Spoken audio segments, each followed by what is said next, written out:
Como les anticipábamos, agradecemos el poder conversar vía telefónica con Rogelio Zacarías Rodríguez Garduño, doctor en Derecho Constitucional. Nos hablará sobre la reforma al Poder Judicial, que es un tema muy, pero muy importante y que sabemos que se aprueba también, pues, en lo general, allá en la Cámara de Diputados. ¿Qué tal, Rogelio? Muy buenos días, ¿cómo está? Bien, muy buenos días. Saludo con mucho gusto y saludo también al auditorio. No, muchas gracias por tomarnos la llamada y por poder conversar sobre este tema. La importancia, Rogelio, desde su punto de vista de esto que sucedió esta madrugada, ¿no? O sea, la aprobación en lo general de la reforma al Poder Judicial.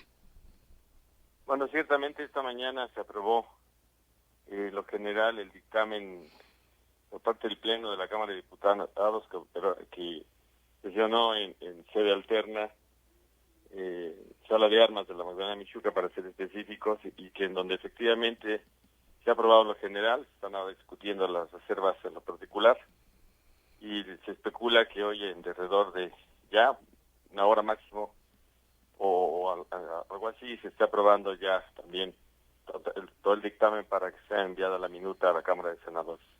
Esta ha sido la reforma más complicada desde su punto de vista, Rogelio, que le ha tocado, que se ha tocado, pues, impulsar durante el actual sexenio el presidente López Obrador. Bueno, esta reforma sí no solo es quizás la más complicada, habría que ver, pero la más trascendente para un lado o para otro Ujú. en la historia reciente de México, y cuando digo esto me refiero a más de 100 años. Es una reforma que, de consumarse como todo parece, arrojaría un nuevo modelo de Estado, Ujú. porque uno de los poderes estaría cambiando su forma de composición, su forma de integración, para el caso de la desaparición del Consejo de la Judicatura Federal y el nuevo los nuevos órganos, Ujú. y porque estaríamos, no, por eso se ha ido un siglo, estaríamos regresando al modelo, a los modelos de elección que tuvo México, cuando menos tuvo formalmente desde la elección, desde la Constitución de 1824, pero que ayer escuchaba yo a una de las diputadas del partido Morena en la sesión, y decía una frase del presidente Obregón, o más bien del candidato Obregón, que ya por su segundo mandato en 1928, y hablaba de un modelo fallido. El modelo Ujú. fallido que se refería al presidente Obregón era un modelo de elección que tenía México en su sistema constitucional. El presidente Obregón, en su segundo intento, fue el artífice del modelo que tenemos hoy cuando vamos a la Corte, esto es, de que el presidente propone y el Congreso, en este caso el Senado, aprueba, o si no, el presidente tiene la facultad de nombrar, ¿no?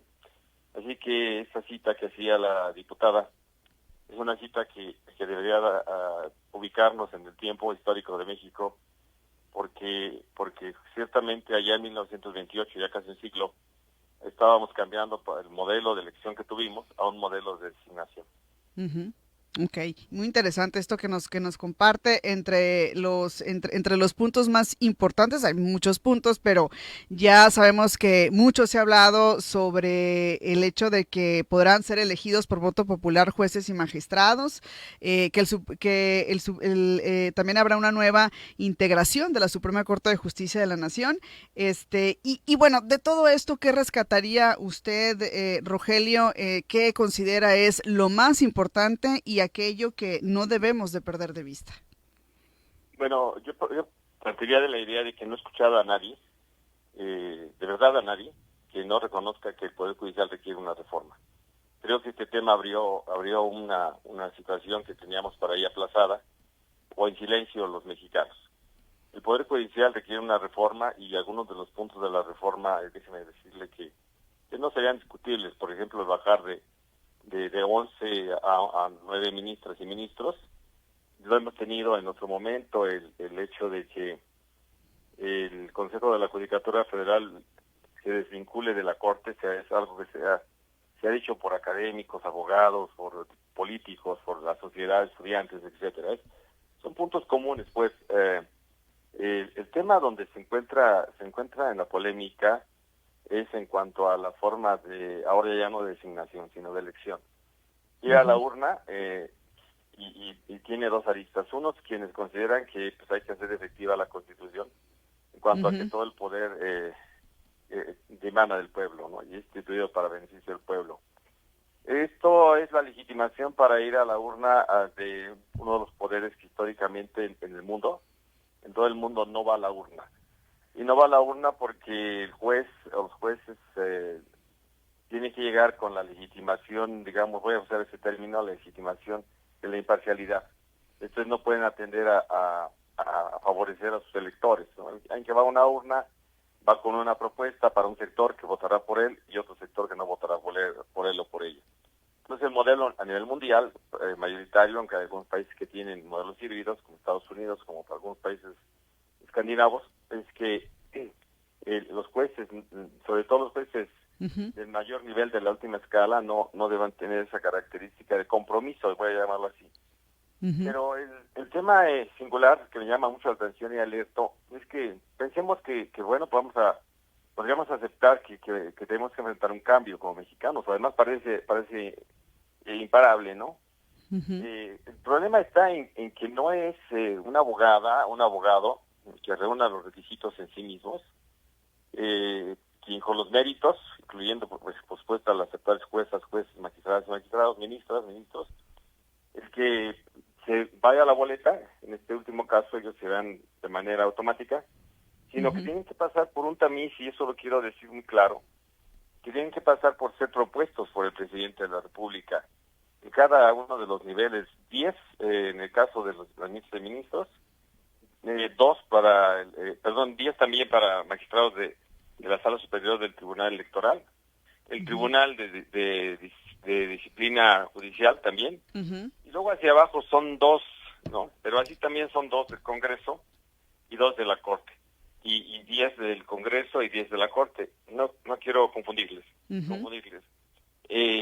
No vamos a inscribirnos en un padrón abierto o en una convocatoria abierta. Tenemos que ir para que nos inscribamos en la convocatoria que va a ser el Ejecutivo, la que va a ser el Congreso y la que va a ser la Corte. Y eso tiene naturalmente, pues que tenemos que decirlo, pues eso pasa por quienes lleguen a estar en la boleta, habrán pasado por el poder. No sé si me explico, habrán pasado por... Y quien pasa por el poder, pues es alguien que es cercano al poder, ¿no? O que no solo, porque imagínese usted, habrá miles, y no, de verdad que no dudo en decirle esto, habrá miles de personas, abogados, que van a reunir los requisitos. ¿Cómo escoge usted? Entre los miles. No va a escoger a los mejores, va a escoger a los más cercanos al poder para subirse a la boleta. Qué interesante. Hay una parte, por ejemplo, en tratándose de ministras y ministros, que de 10 pasan a 3 en una tómbola. Eso francamente ofende a quien ha llegado ahí, pues, como sea. Después tiene que haber una tómbola para que de esos 10 pasen 3. De tal manera que no es que, por otro lado, lo que el debate no se centra en decir que estrictamente hablando vamos a la urna, quienes se puedan subir a la urna, sino van a la urna quienes pasan por los poderes políticos, ¿no? Rogelio, por último preguntarle, ¿usted considera o cómo considera que se podría modificar o que se esperaría que se modifique la percepción de lo que es la impartición de justicia en nuestro país toda vez que se apruebe esta reforma? Bueno, en un primer momento pues no, estamos polarizados.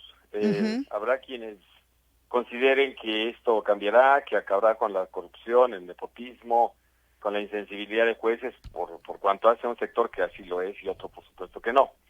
Y habrá quienes digan que se le acabó y que estamos llegando, digamos, a una crisis del Estado mexicano que nos afectará a nivel interno y sobre todo a nivel internacional.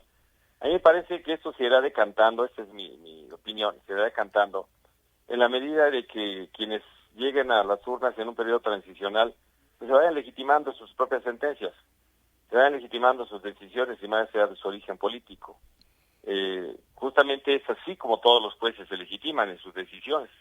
Los actuales jueces se legitiman en sus decisiones o se descalifican en sus decisiones. La percepción ciudadana ahorita es politizada y está candente y está, digamos, sin la razón, más bien con la pasión. Entonces habremos que enfrentar la reforma. Digo, no está en nuestras manos, está en manos del Congreso, está en manos de una mayoría, y si de producirse, pues tendremos que abonar con pues, sujetarnos al Estado de Derecho y con tener pues, esas jueces y esperar que se legitimen en sus decisiones judiciales. Muy interesante esto que nos comparte Rogelio, le agradecemos infinitamente el que nos haya brindado este espacio para conversar con nuestra audiencia. Muchas gracias. El gusto es para mí y agradezco y un saludo a la audiencia.